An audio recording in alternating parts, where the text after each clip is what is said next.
Welcome, everyone, and happy Thursday. It is noon Eastern time here in the booming metropolis just outside of Philadelphia, Pennsylvania, known as Ambler, a PA. Thursday, noon Eastern time in Ambler. You know what that means? It's time for Talent Experience Live, the show that covers everything that you need to know in talent acquisition, talent management, recruiting, human resources as a whole, artificial intelligence, and everything in between.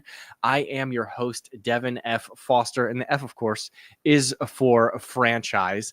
Talent Experience Live is proudly brought to you by the good folks here at Phenom, whose purpose is to help 1 billion find the right work. Of course, that is not a typo. It is why we host this program on a regular weekly basis. Why we have another fantastic podcast with Cliff Yerkowitz monthly called Unusual Attitudes, why we also host a slew of fantastic webinars, why we had I Am Phenom just a few short weeks ago, maybe a month ago now at this point, and truly why we exist. It is for all of those things leading up to our purpose. And the way that we achieve our purpose is through our intelligent talent experience platform, which helps candidates find the right fit faster, employees evolve in their current roles and beyond, recruiters achieve next level productivity and efficiency with data analytics and automation. And all of this, of course, is powered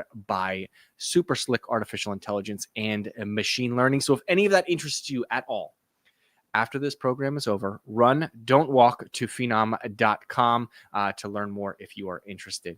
I mentioned AI there. I know I mentioned a few of the activities and events that we have, our fantastic blog, I Am Phenom, this show, Cliff's show, but also I wanted to save a special segment for our upcoming HR Innovation Showcase, where we are going to dive deeply into our AI agents and everything in between.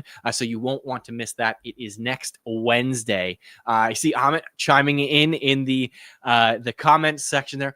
Excited to have you here, Amit, which is the perfect segue to our topic today. We are talking about taming the AI beast, keeping employer branding human with Amit Parmar, who, of course, is the CEO and co-founder of Cliquify. Amit has been a regular guest on the program. I think we decided at I Am Phenom. This was his fourth time here. It's always a pleasure having him. And we dove right into it. Obviously, one of the main themes at I Am Phenom was artificial intelligence and how you can apply that to your employer branding. And he calls out a couple key things.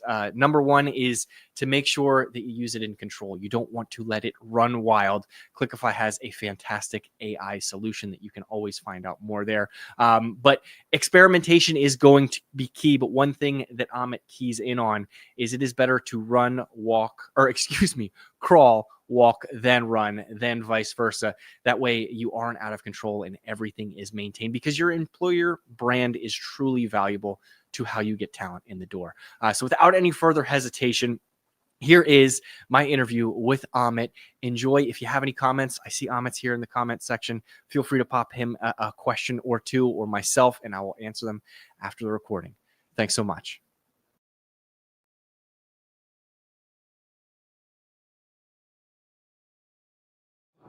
Amit, welcome back, man. Yeah, I'm excited to be here. Third or third? Wow, Fourth? probably fourth, but who's keeping track now, right? Every time's a good time. That's how you lose count. Back at I Am Phenom. Yes, it's a great event, as always. Keeps getting bigger and bigger, man. Yeah, man. I remember I was here 4 years ago, and I would say it's at least 5 times. The space alone and the sponsorships are fantastic, man. Thank you. Thanks for the partnership. Thank you for being a part of us again. I'm losing my... It's a long day, man. All good. All good. Sorry. Anyway, I know we want to talk about a bunch of stuff today. I want to kick things off specifically with AI and employer branding. Yeah. The conversation around the whole conference is AI everything. How is it impacting Cliquify and employer branding as a whole?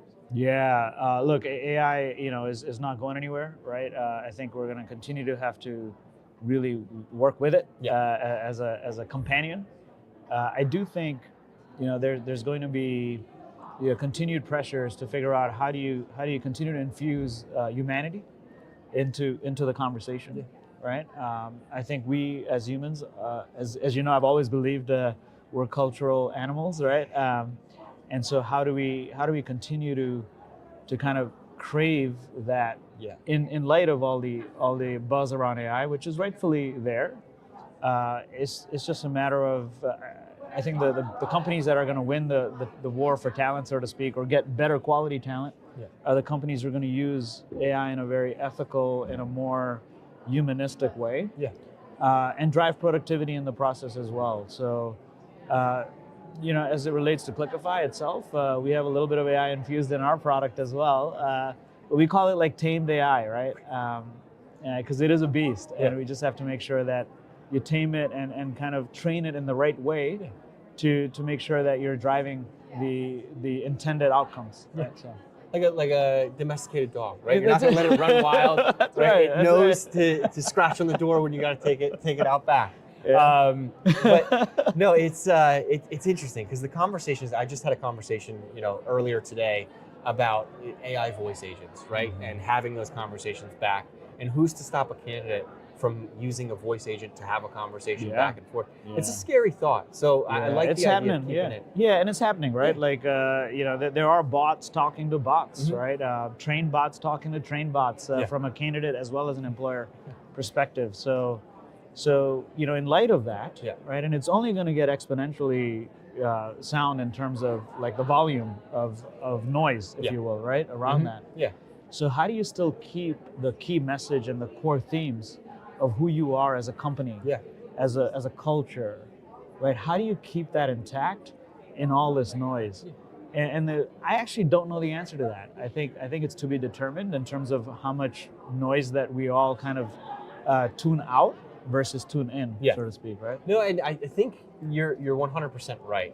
We continue to push down personalization and things like that, but if we're doing it on a grand scale, does it kind of water it down to a perspective, right? Like if there's no story behind it, I think, which is what my next question for you is, creating these stories, I think, are what attracts candidates to organizations, right? It's the ability to say, hey, if you start with this role, you can be here 10, 15 years down the line. Absolutely. What role do you think AI plays in storytelling? Is it the ability, just to kind of save recruiters time where they stare at a blank page and they're like, how do I get this started, right? Or is it, potentially developing more into that in order to really attract folks to your brand? Yeah, it's a great question. I mean, I think it's a lot of it is using AI as your companion to give you ideas, right? Because we all have mental blocks. I have it multiple times a day, right? Like, just really, it's as simple as maybe crafting a personalized email to a candidate, or a message, a video message. Of what team they might be working with, right? If they were to join, and then a journey that you can share using AI to help you. But the human, I think, should always be in the driver's seat, to be able to edit and kind of get you like 60-70% of the way, and the other 30% is really your instinct of how to make it, the content and the journey, the story more human and personalized. Yeah, no, certainly. I think it's the conversation of curation versus creation, right? And what I've started using it all the time for my mental blocks, and I'm a talker. That's why I do this, right? I love it. Enjoy it. When it comes to staring at a blank page, it's intimidating. So my workaround for my day-to-day, and I can see this being applied to recruiters, is I open up my notes app on my iPhone, just talk to it, and then I'll pop it into whatever GPT or AI I'm using that day to help me make sense of it, ask questions, and then go from there. And I think as you talk about crafting some of these emails and doing that, maybe it is just a stream of consciousness in some way, shape, or form that you can plug into. Absolutely. And we talked about this in maybe previous episodes around like how HR budgets, right? They continue to shrink roughly 4 or 5% year over year, right? So if you're in a staff function in a corporation, be in finance or in HR or marketing, you're going to continue to have these cost pressures from the CFO and the CEO. So how do you do more with less and while still maintaining the quality of the product, right? And I think AI has huge potential in terms of delivering to cost, quality, as well as time, right? So, which brings me to kind of my next question around AI. How do you maintain consistency, do you think? If you have a team of recruiters, right, and they're all kind of out in their own ways trying to create outreach. I've seen the LinkedIn posts, right, of people going wild with ChatGPT, and I'm like, recruiting is spelled wrong here. Is that what you want? Yeah. How do you create that kind of framework for a team in order to not lose the organization's sense of self Yes. when you're leveraging so much of these tools? Yeah, so a shameless plug for Cliquify here. So the way we enable that for enterprises is we'll actually get, during the onboarding process of a client, we'll actually get them to load their value proposition inside Cliquify. Okay. And our AI engine will actually start to break down the value proposition into very specific themes of content. Yeah. And then that trickles down to actual posts and the content calendar Yeah. that's available across the entire world in 130 languages. Right, so now you've taken your value proposition. So when I say value proposition, it could be things like your core belief system, your culture, right? And there are various different department level cultures. Absolutely. Right, so you basically take the top theme across the globe, and you can actually now parse it down literally within hours. Okay. Right. So. And I'm going to continue down this path. That would work from a region perspective. I would imagine as well, right? If you are sending an outreach campaign or creating images or whatever it may be, you're not going to say "Go Birds" to the Dallas market. Exactly. Right? That's going to get you in trouble. Can you get super granular with it while staying in that framework down the line? Yeah, it's a great point. So a lot of it is in the architecture, to your point around personalization. Yeah. Right. So if the system knows you, your what I call your demographic, if you will, right? Like where you are, where, what you like, what kind of content you like, not only as a candidate, but also as a recruiter, right? Or a hiring manager. I do think if you can train there's a way to train the AI to get super personal. And I'm sure Phenom does a great job with that, right? We're trying. They don't let me play around with it too much, but I break things. I want to continue down this path because obviously you're having conversations with organizations, right?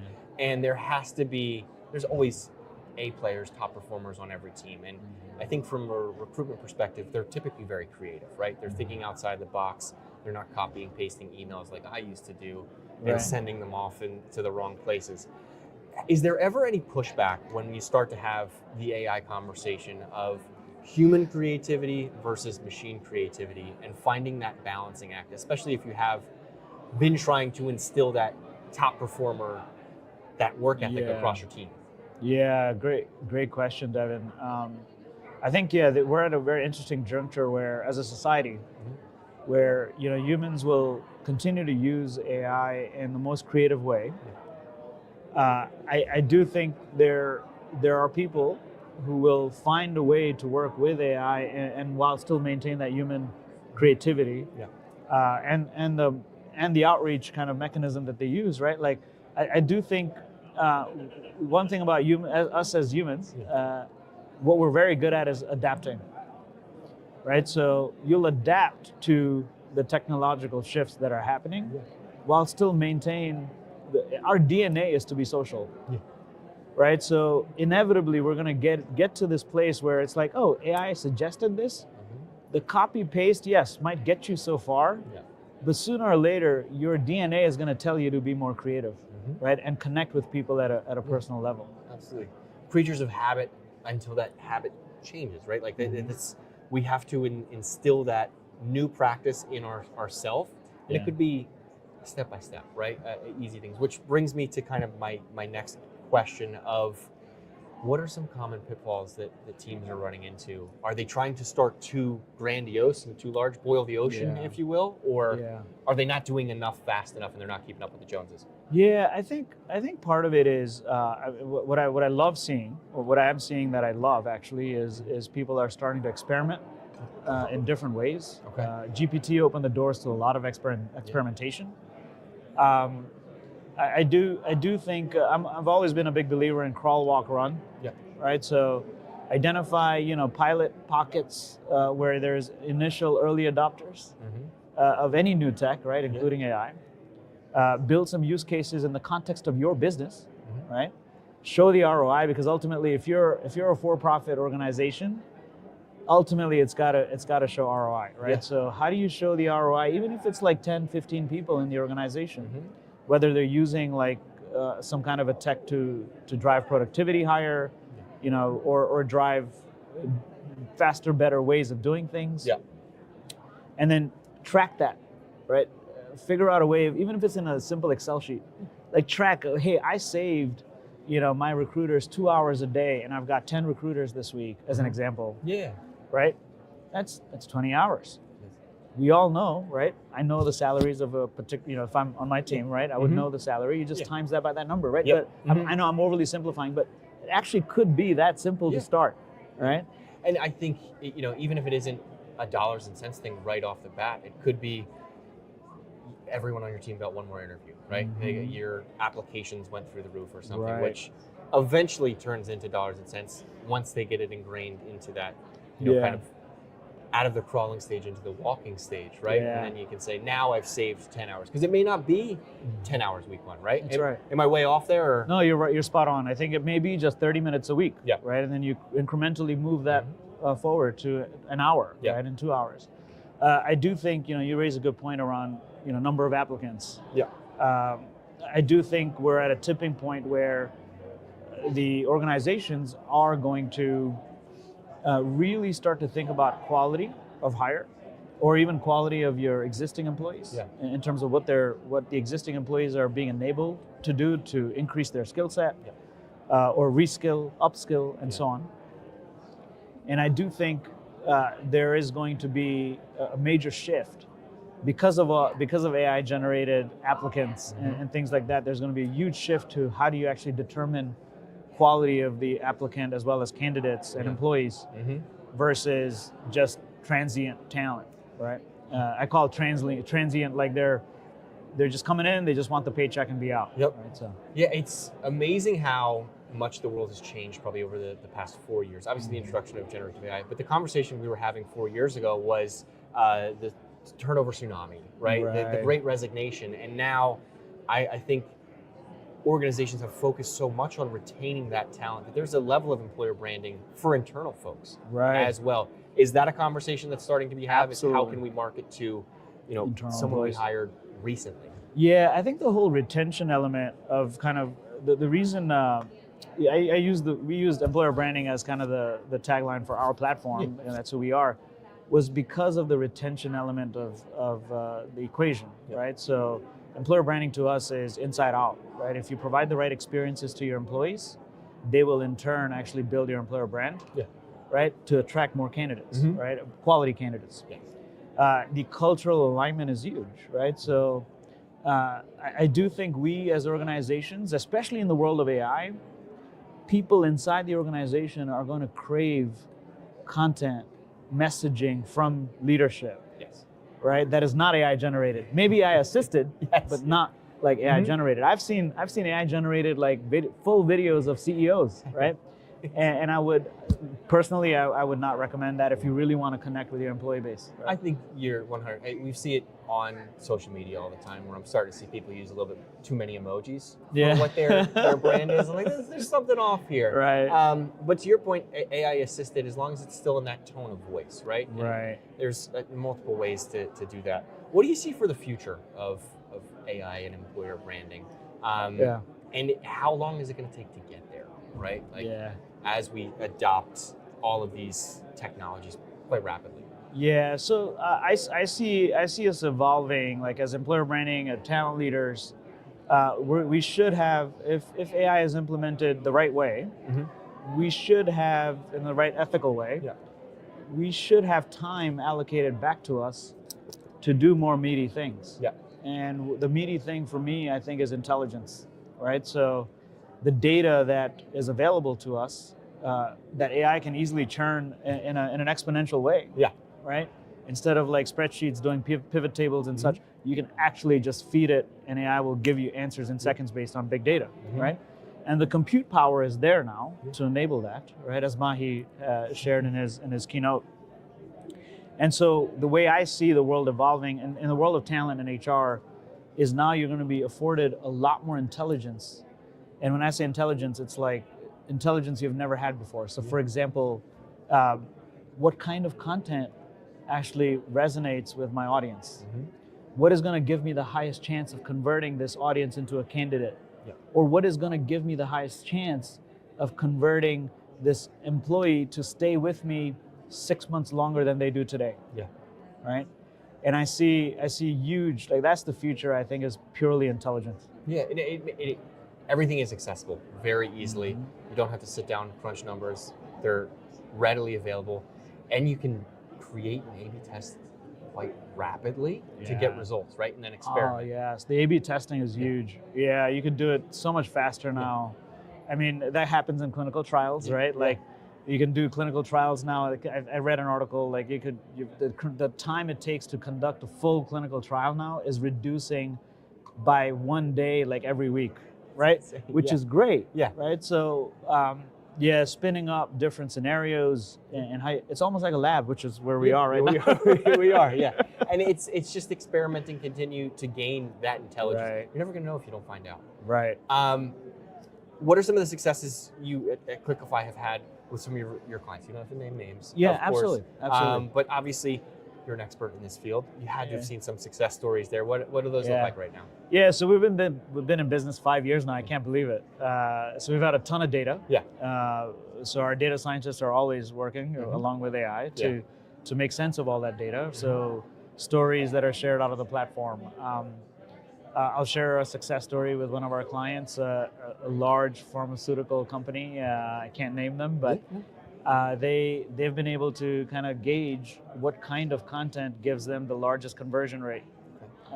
And that wouldn't have been possible without all No. the data, right? And that's huge information, right? Mhm. Like that can change your entire strategy going into Exactly. 2026. Yeah, I mean, they're using this data. So, for example, for this company, it's community service related content. Mhm. Has nothing to do with jobs. It's community service as part of their value proposition is something there's something there that's resonating with the candidates. Yeah. It's funny when we have this conversation. I think we've been selling for so long in the TA space, right? Mhm. Where it's come to our job. Recruiting is sales. They're synonymous.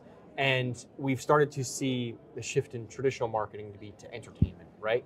And for this organization that you're mentioning, it may not be entertaining. Nobody's telling jokes or Yeah. doing anything like that. But it's telling the stories, resonating with your audience, and garnering interest that way. You're getting them to the shopping cart one step at a time Absolutely. by building fans of the organization. Yeah. Is that safe to say? Yeah, and it's alignment with who you are, right? Yeah. It's always inside out, right? So Mhm. it's not about the pretty pictures that AI has produced, Yeah. or a pretty video, right? It's got to hit the chord Yeah. with the people you want, Mm-hmm. right? And who best than your people Yeah. to share those stories? AI assisted, right? Because you gotta spin up things faster, Mhm. analyze things faster. Yeah. But really, at the core of it, we're still going to be in the driver's seat. Is the way I see the future. We talked about testimonials, I think, a couple of times Yes. previously, and now I'm imagining, putting some testimonial questions into, a Cliquify platform, getting answers back, Yeah. and continuing to evolve them, right? Based on department, based on things, lightening the legwork, allowing for your employees to familiarize themselves with this Mhm. content, vary it in certain ways, shapes, or forms. The future's exciting. man. Yeah, it is. I'm super excited. Yeah. I mean, I think we're in the next era of the tech turn, so to speak, right? So. I know. Anything that we missed today? It's fun. I threw my notes down. Yeah, no. This is I love this is it. fun. No, you've always been phenomenal. Thank you. This conference has been phenomenal. Love the partnership, and thank you. Thank you, man. Where can folks learn more about Cliquify? Cliquify.me, or you can follow us on LinkedIn or any of these socials. And I should drop, we just launched Clio Intelligence today, where you could go to getclio.ai and actually get your report for free as it relates to your employer brand. Awesome. Check it out. Thank you so Thank much, you. dude. I appreciate it. Yeah, We'll absolutely. do it again Thank you. sometime real soon. You got to come back to the office. Yes, absolutely. I miss it. Yeah, I know. Sweet, man.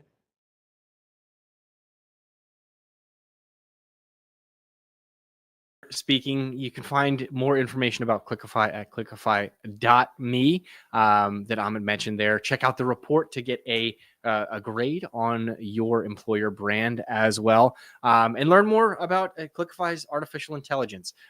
Everyone is talking about AI right now. I think we all need to be sponges and scoop up as much information as we can to avoid some of the hallucinations that AI has from time to time. We've all run into it on ChatGPT, where maybe you're not researching court documents, but it's sent you back something that looks a little bit peculiar. So you definitely want to do your vetting when you're looking for AI vendors, and Cliquify is a great one to start with.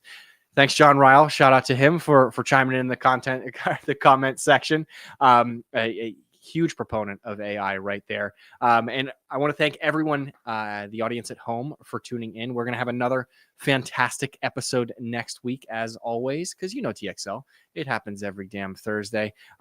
Before you go, run to phenom.com, register for our HR Innovation Showcase, where we are going to be really demoing our new AI agents, Phenom X Plus, everything from voice screening to what you can do with our Adobe partnership and everything in between. So you definitely want to check that out. But in the meantime, I hope everyone has a safe, happy, and healthy weekend, and we cannot wait to see you next week. Thanks so much.